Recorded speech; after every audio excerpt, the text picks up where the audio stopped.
Hello, guys. It's this is for post Father's Day, isn't it? Yes. It's already behind us, Yes. even though we haven't been there yet. Yes. That's an interesting kind of a concept.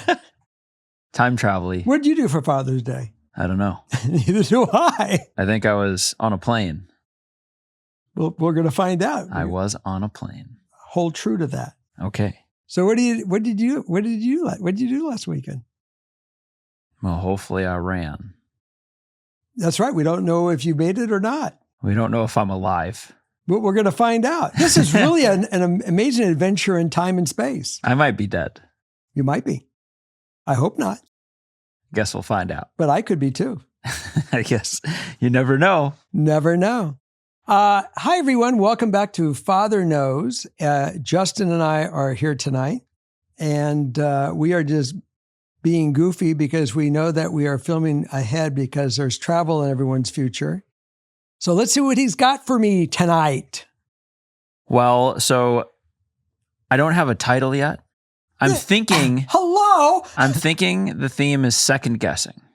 It's a good one. A lot of relationships, dating stories.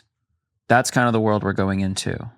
And we live in that world. Because we need 2 more episodes, we are going to just knock out a bunch of stories.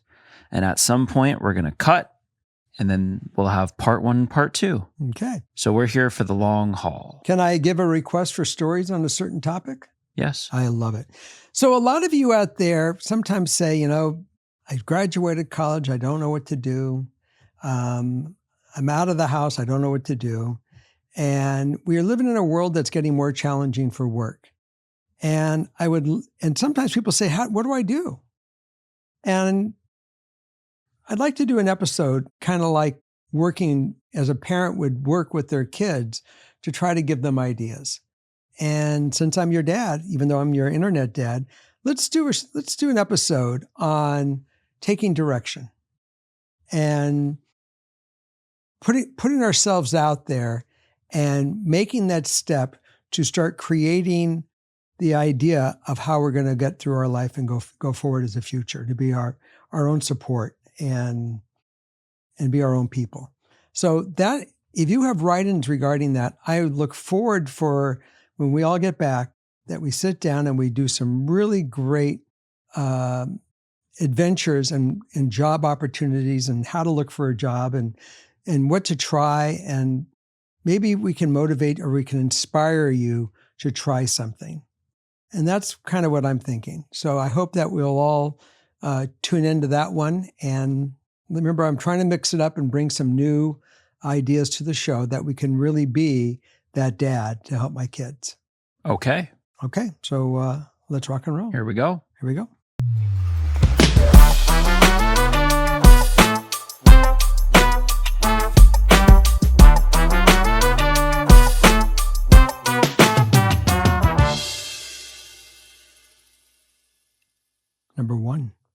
Number one. I have a little bit of an intro here before number 1. Starts off, I'm just writing to tell you about what happened today. Can't wait to hear. I have an almost 5-month-old daughter. I watched both Too Hot Takes and Father Knows Something during my pregnancy. I now watch with my daughter and my partner. Anyway, today while watching, when Dad said hello, my baby started giggling while looking at him. She recognizes his voice and smiles when she hears him. I just wanted you guys to know you have a 5-month-old fan. Well, that would be a 5-month-old granddaughter. I guess so. How about that? I love both shows and appreciate you guys being a constant for me during the changes childbirth and postpartum has brought to me. Thank you. You are very, very welcome. And we should know now she's got an internet dad that she smiles and laughs. We need to know our internet grandchild's name. Yeah. So do chime that in and let's make her a part of our family as well. I think that's fantastic. Then you could say hello at the next episode. I will do that. I will actually, do a coo with her. Well, because it's almost like, imagine if you were watching a TV show and all of a sudden the people in the show turned and looked at you through the screen and said your name or something. Mm-hmm. That'd be pretty crazy. It all can happen. Okay. On to number one. Starts right off, I was engaged to someone about 2.5 years ago. He was terrible to be with, but the right sprinkle of good times to keep me hooked. We got engaged. My first response to this was terror. I should have listened to my gut. Things got worse: abuse, deception. He lost his job and didn't tell me. He didn't have time to cheat. He played too many video games. I got dangerously skinny due to depression and anxiety. I ended up breaking off the engagement, and the recovery was rough.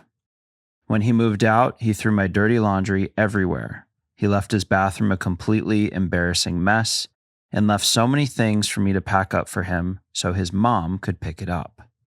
His parents are amazing. I think I was with him for them. Anyway, my recovery was slow. I had a bit of a breakdown after getting sexually harassed at work and not getting any support. I eventually got let go. No hate toward my place of previous employment. I wasn't able to be competent during this time. My tires got slashed, my screen window got knifed open, my brain was on the fritz. My Gemini ass thought I should start dating because I felt so spicy and like, well, what else can happen? Maybe I get laid. Dating was honestly fun. I didn't have anything scary happen, and that was healing. But my parents' friend set me up with a guy near my hometown who is an absolute gem. I'll spoil it for you. He's an ENT doc, and the first time we went camping, he brought an espresso machine maker, and made this fancy dinner over the campfire. I vaped and cried about my abusive past. He poured me wine and listened. I was so hungover the next day, but we still went for a hike, and he bonded with my soul dog while I slept it off in my car after we finished. Fast forward through a million lovely dates, road trips, inside jokes, deep conversations about values, and I'm moving into the house that he's just built. He's amazing. He saved me. His mom lives nearby, and we go to Sunday lunch every Sunday. She's equal parts vinegar and sugar. My parents are also nearby. I'm getting a hard time from them too. They are religious. We are living in sin, yada yada. I also haven't found a new job due to moving. I'm pretty low on self-confidence right now and don't need anyone to tell me I need to find a job. I know, in this economy, listen, I'm trying. I need help to both set boundaries with his mom and my parents while also encouraging myself to continue finding a job and finding a social circle here. It all feels like so much, but my partner is worth it. I just want to chisel out my own space here to make myself feel independent, worthy, and more back to normal. I don't know if I'm ready to tackle so much family stuff yet. My parents use me as a therapist, and his mom picks at anything I try to help with. Now I'm rambling. Please help. Also, love you all. Ideal outcome: setting boundaries with my family and ensuring I don't let my last relationship dictate my feelings. Well, I think that you have a good grip on what you need to do. So that's a good beginning. Mm-hmm. As far as the job and getting your own independence and getting that self-worth back, that is exactly, if you heard the beginning of this show, where I'm trying to go with one of our next episodes. But I'm going to give you some cheat notes on this episode. Okay. You are definitely going to really heal when you start working, because you're going to interact and deal with a lot of other people and stuff, and you're going to have more going on that you can't sit and dwell consistently on all the negativity. There's positivity as well. Yeah. And people will say, oh, I hate work. They just hate the job. Do a job that you're going to really enjoy. And there's a lot out there. I mean, I'm watching people in sales. I'm watching people that are dog walkers. I watch people that are in law. All these different jobs. I mean, my job, I created my job. And sometimes my job is great. And sometimes it's really slow and it's hard and it's miserable because I'm tight and, I'm worried about eating and stuff of that nature. And then all of a sudden something happens and boom, I have a busy season and it's feast. Yep.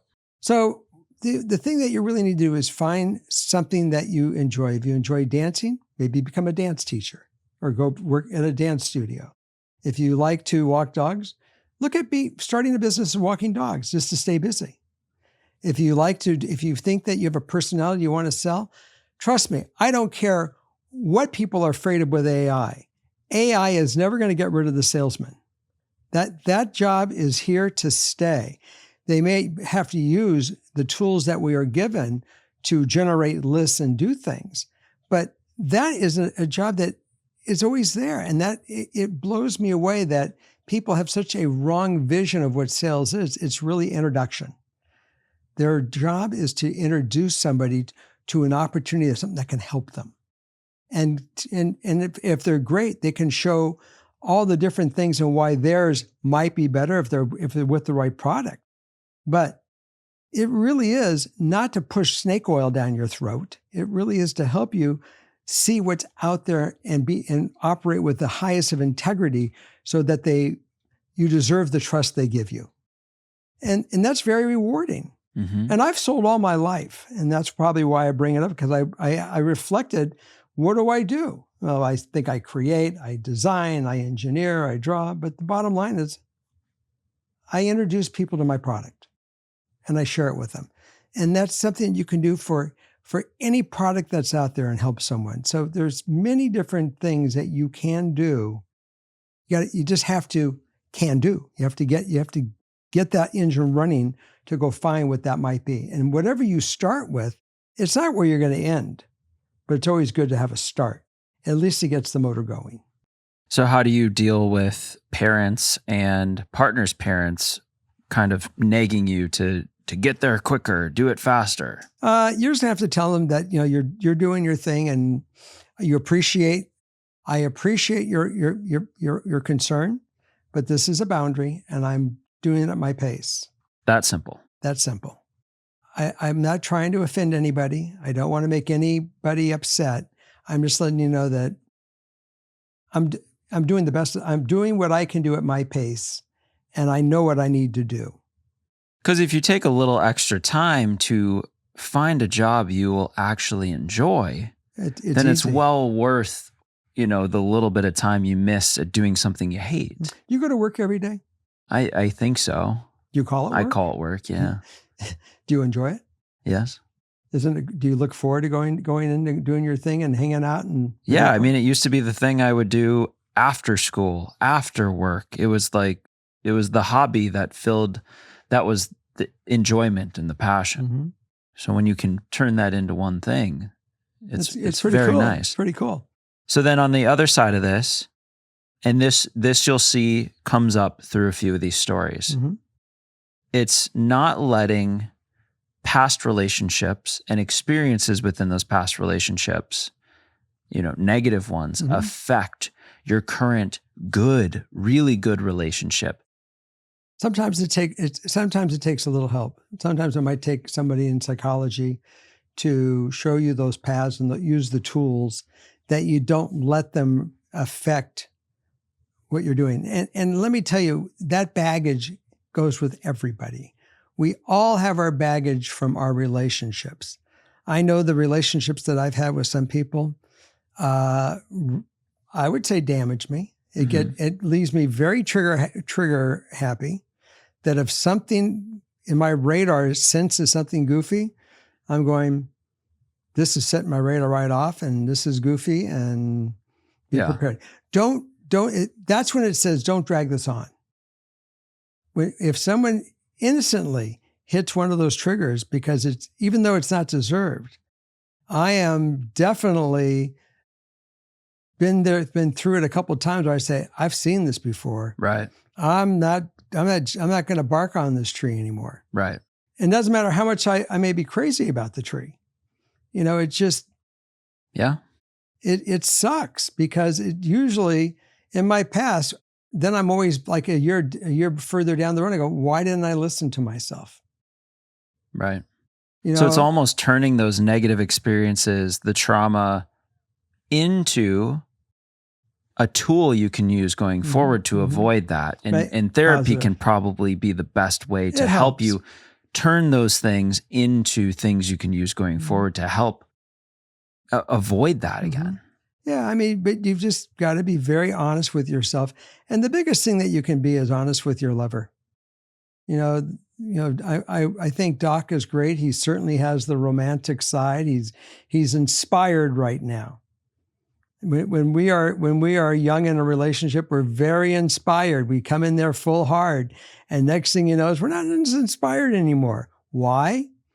People are dropping the ball. They're dropping, you're dropping, everyone's dropping the ball, and the inspiration falls away. And you can't let that happen. You have to stay with it, on top of it. If you have an issue, you got to talk about it. Yeah. And hopefully you guys will come to a solution, because, my last relationship, I mentioned it 3 or 4 times, an issue. Couldn't get rid of it. And I finally just said, I'm done. I can't continue down this path. It just killed it. So, be aware of all that. Okay. Well, we have a few more examples of how that keeps coming up in later stories. Okay. So keep listening throughout, because there will probably be more advice that applies to this in these other stories coming up. Let's go. Number 2.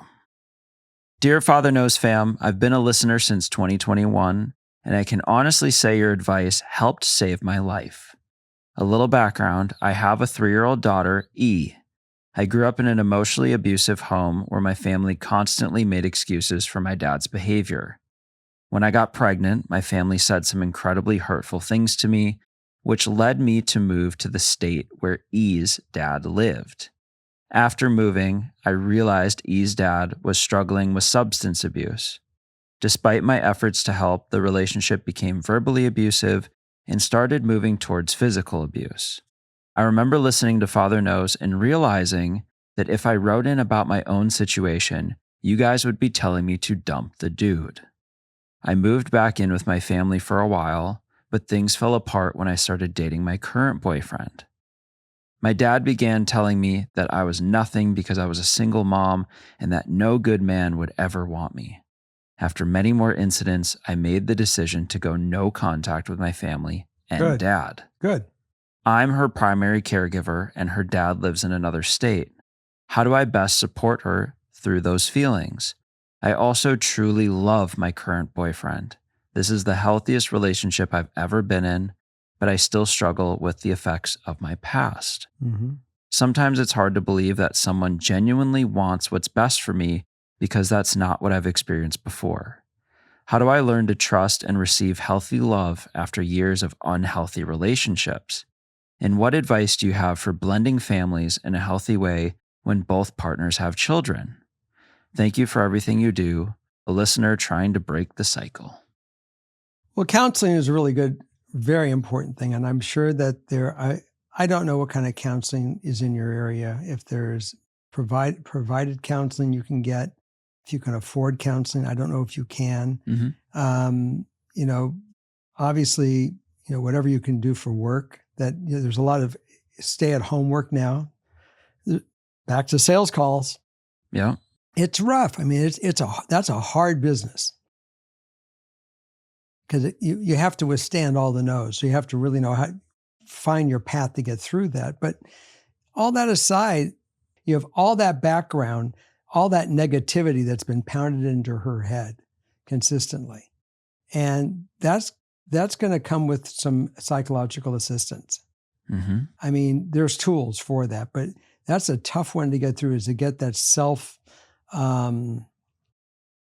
a good self-image of yourself, especially after your father has beaten you down so much. It's tough because it's coming from your dad. Right.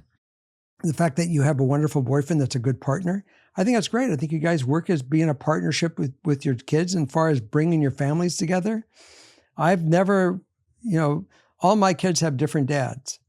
Same mom, all different dads. And the one thing that, when I became the male, prominent father figure, I said, you are all brother and sister. There is no half brother, no half sister in this home. We're mom, we're dad, we're brother, we're sister, and that is it. And that's all we've ever been in that household. We don't even look at anything different. We all recognize the fact of their biological fathers. Right. And their relationships with their dad and their love for their biologicals. It's all great. But the three of you clowns, you're brother and sister. And you see it when you walk in. Mm-hmm. That's what it is. And there's no favoritism. There's no one child gets more than the other. They are all equal in my book. Yeah, I don't, because we don't have, I guess we have a little context that the daughter's pretty young, and she talks about missing her biological father. Mm-hmm. I'm sure has a relationship currently with current boyfriend. Mm-hmm. So I think that just evolves over time. I mean, I don't have the personal experience of that. You I do. more I do. do. And the way it really is she'll have her relationship with her dad, and you cannot bash him at all. If he's good, she'll figure out he's good. If he's bad, she'll see that he's bad. Yeah. If there's an issue, she'll see there's an issue.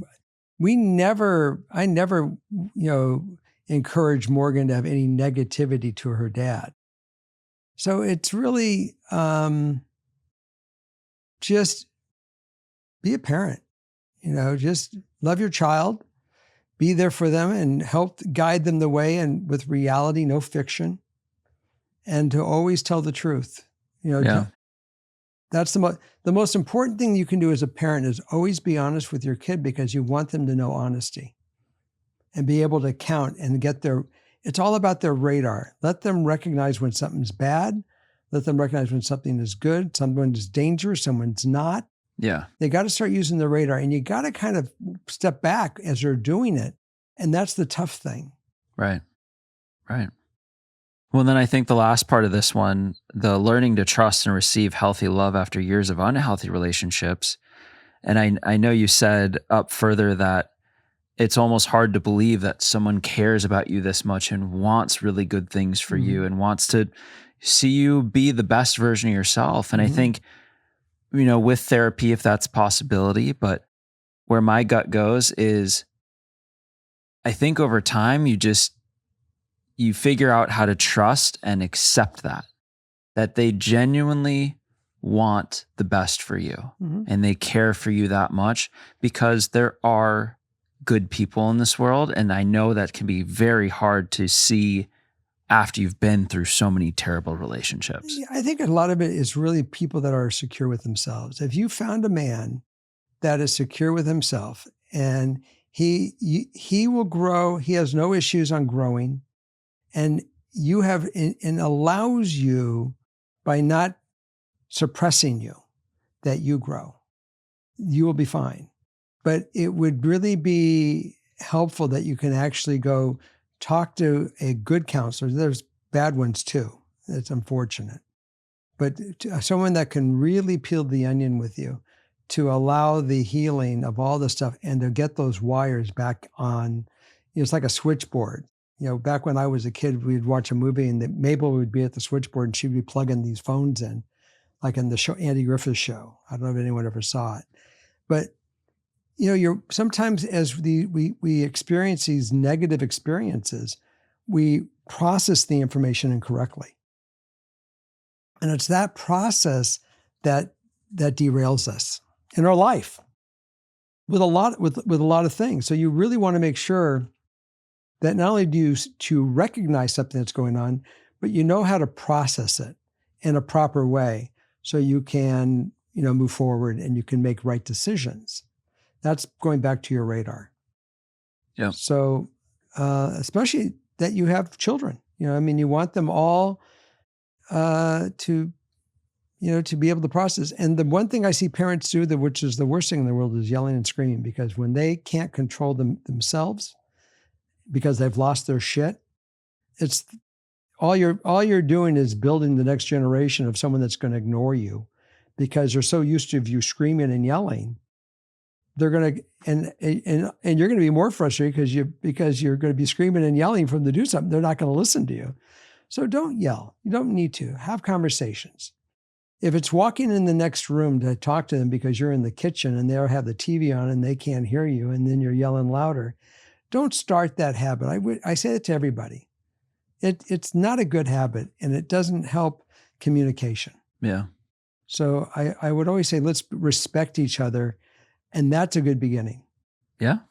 Well, it seems like they're well on their way. And I think through all of these things that you genuinely are already doing, I think you will accomplish your ideal outcome, which is I want to break the cycle and create a happy, loving home. You're on the right trail. Okay. Happy trails to you. Number 3. Hi, Father Knows crew. I've been listening for a while and I really love the show, so thank you so much for everything you do around here. Sorry in advance if I'm not so clear. English is not my first language. I'm having trouble deciding what to do with my situation.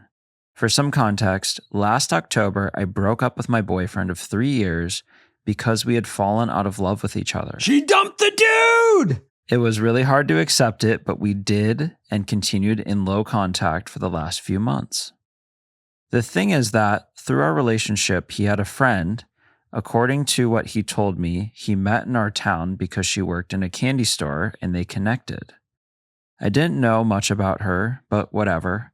He told me a few months before we broke up that they were going to meet up in a bar, which I wasn't bothered by or anything. It was just surprising because he talked about her like they were besties or something. Mm-hmm. And I've barely heard her name in the 2 years they were quote unquote close friends.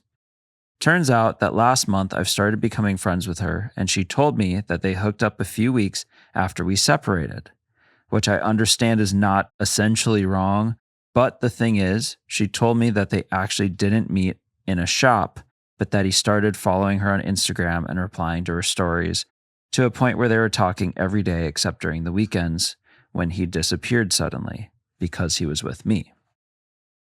In this time, he asked her to meet up, but then canceled last minute, which later confessed was because he liked her and he didn't want to realize if he liked her better in person because all their relationship was, until then, was only virtual.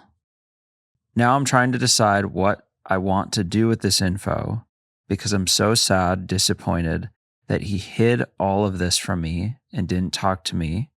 But on the other hand, I don't know if it's even worth putting energy into that conversation. Bingo. So I would like your advice. My ideal outcome would be to be able to close this chapter with him and accept that even though I thought he was the most honest person on the planet, he might be someone else. He is. If he was honest, look, he was afraid to go meet her because he knew there was something there. What you need to realize is that if there was something there with her, you're not the one. Because if you were the one, he wouldn't even be opening that door. So with that thought, let's have acceptance. You weren't the one. He's not the one for you, because if you weren't his, he's not yours. And thank God you're free. Thank goodness you get to go forward and open the door for someone that will really appreciate you and love you and not have to worry about this other thing. Because the last thing you want to be with is a person that would open the door to have someone else come in. Yeah. You know, I am very fortunate. I mean, I've never been married and I've been in love a few times, but I am very happy that the person that I am with right now, I have no interest in opening the door. Now, I'm not sure if we'll end up as husband and wife, or where we'll end up in 20 years or 10 years or 5 years or 5 minutes. Right. But I know until something changes that would take the two of us to have that discussion, I'm not going anywhere because I am totally fulfilled on who I'm with. And that's where you want to be. And that's where you want him to be, where you can have absolute trust. You know that no matter what they do, they're not going anywhere. They might have friends. They might even have guy friends or girlfriends or whatever friends. Yeah. But their idea on who they really want to spend as their life partner, I got that down. You have that down. You know, that's where you want to be. And when you figure that that's really where you're at and you have that comfort zone, that's a good place to be. Yeah. He was not the one. So long as if you can understand that and digest that thought, it will be easy for you to move on. And don't worry. Whatever it was, you wasted 2 years, you grew. It was a 2-year education of college. You paid for it without money, but you paid for it in a different way. Right. Yeah, I get the feelings you're feeling now, of course, because You were close. I know you said you guys fell out of love, which is the biggest part of this. So considering that, nothing good can really come from bringing this up and, going after it. It's just, It is. it sucks because it's a shitty feeling, Mm-hmm. but it's going to feel worse and stay with you longer if you dive into that. You're walking down, you go to the supermarket and you see him, say, congratulations. I'm glad I hope that you guys work out. That's it. You wish him the best. No evil. I got a great lesson out of this thing. I grew. I had a good experience. I experienced some great feelings with you. We had some good times. The bottom line, we didn't work out. Right. I'm not mad at you. We didn't work out. Don't be mad at me. He's not. We didn't work out. We're smart enough to move on. Right.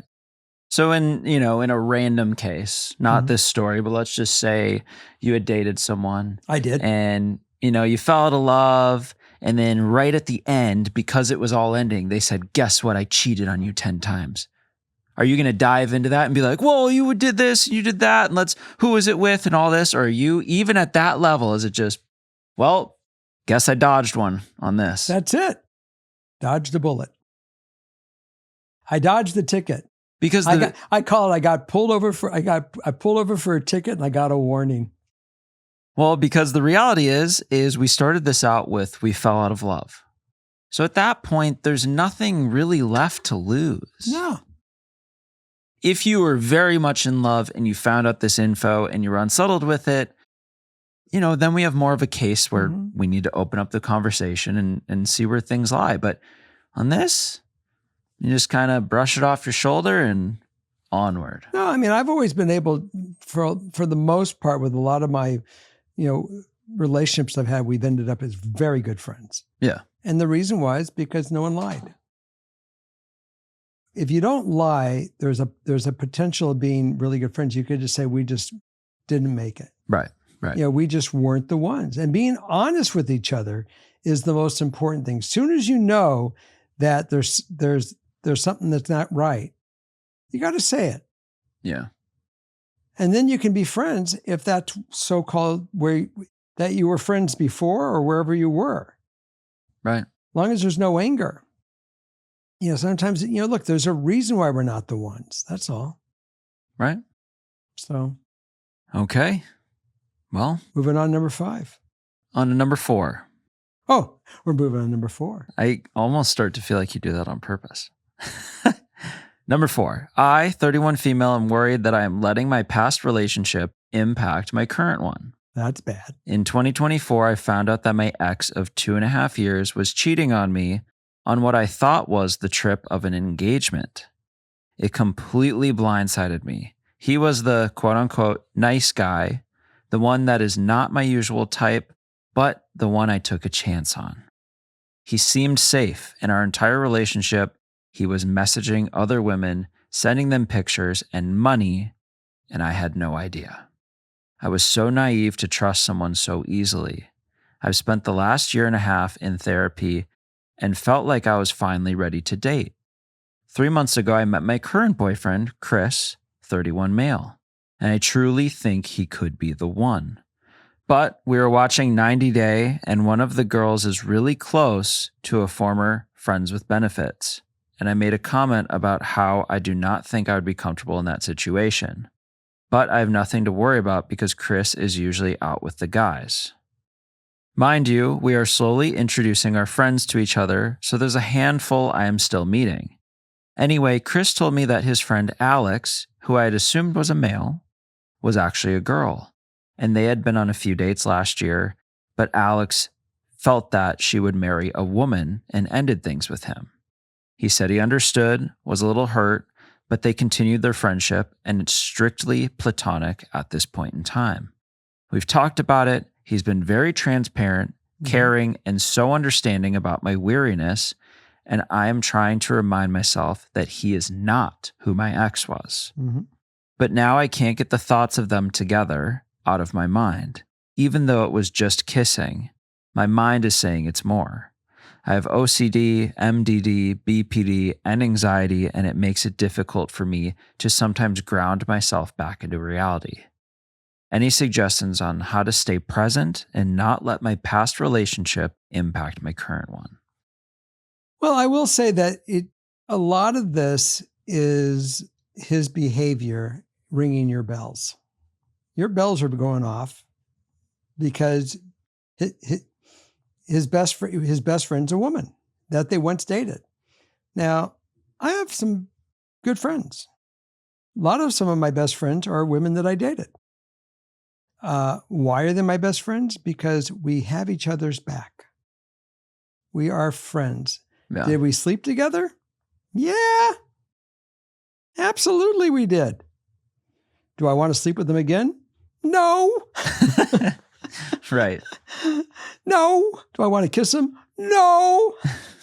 Do I love him? Yes. Right. So, take that and put it in perspective. I mean, you'll know with him where his attentions are. When things get vacant, when communication is not what it was, when you don't see the motivation, when you see all the telltales of a failing relationship, pay attention. That's really what it is. Creating something that's not there is also a way to push him away, where he says, she is just not secure. She is not the woman that's going to be my woman, because my woman's got to be secure. And if you can't get there on your own, then yes, you need to go get some assistance to get there. Right. Because we've talked a lot about in the past when your radar gets really screwed up from a bad relationship. Man, my radar from when I was done with one relationship, I will tell you, it was so twisted off the post. It took me years to get that radar back. And anytime I talk to that person and they get involved into my radar screen, I just go ballistic.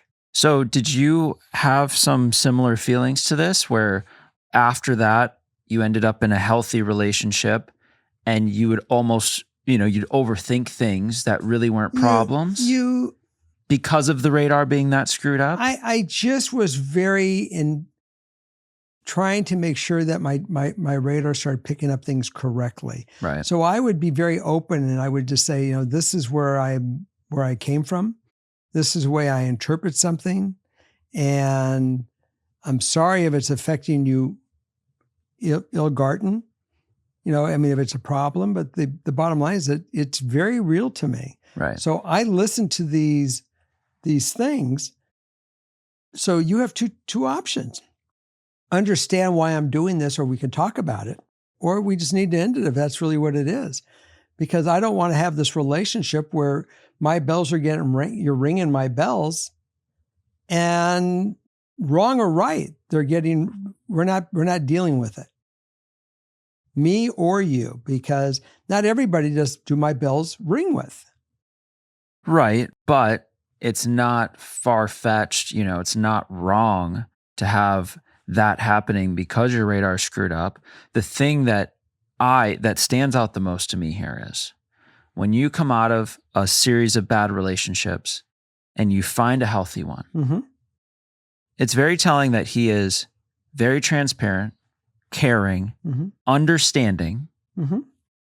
all the things that really can help pull someone into being confident and secure in a actual healthy relationship after all the negative. Absolutely. But here's the big thing. Is it real or is it Memorex?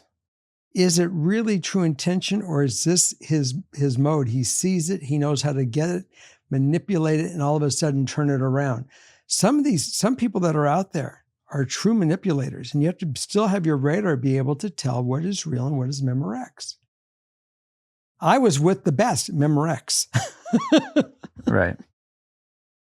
Truly masterful. So, and I thought it was real. So sincere, so honest, but not.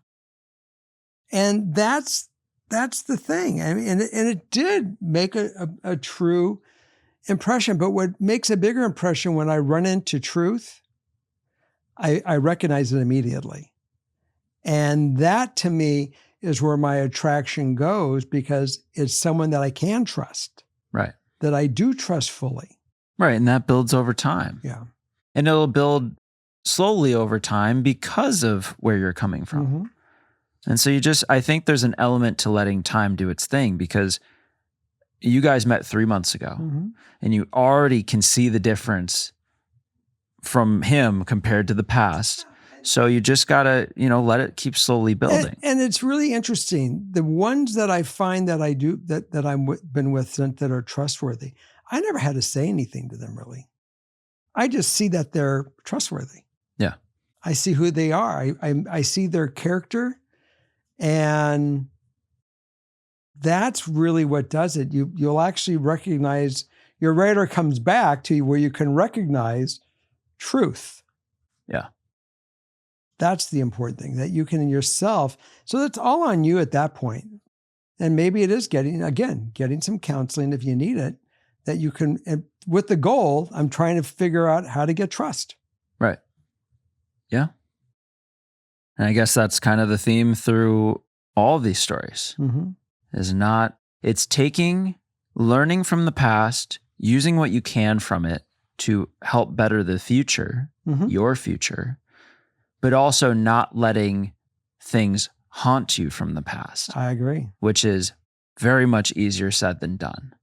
But through any of the tactics we've mentioned here, and anything that all of you can add in the comments of ways you have not let this impact you and you've been able to move on and find these healthy relationships, I think that'd be great to have all the comments, and it can all be one big stream of ways to deal with this, ways to get through it. I agree. So that's what we have for part 1, because we got to move on to part 2. Okay. So we're going to be wearing the same clothes, but I think, just because when I travel and only bring one shirt and one pair of socks, and of course only one pair of underwear, we're just going to turn everything inside out so we have another day. You can always wash it in the sink if you have to. Well, we're going to have a fresh day. So when you see my shirt inside out, you'll know it's the next show. Just kidding. Just kidding. We love you all. Don't forget to subscribe, like, comment, hype. Yes. And most importantly, come back, bring a friend. Yeah. Get it? And then you say, I got a present for you, because these guys, you can binge them because they have 200 episodes you could watch back to back to back and enjoy. Yeah. And while they're watching, we'll be creating more. And maybe learn some things along the way, hopefully. So we'll see you next week. Bye. Bye.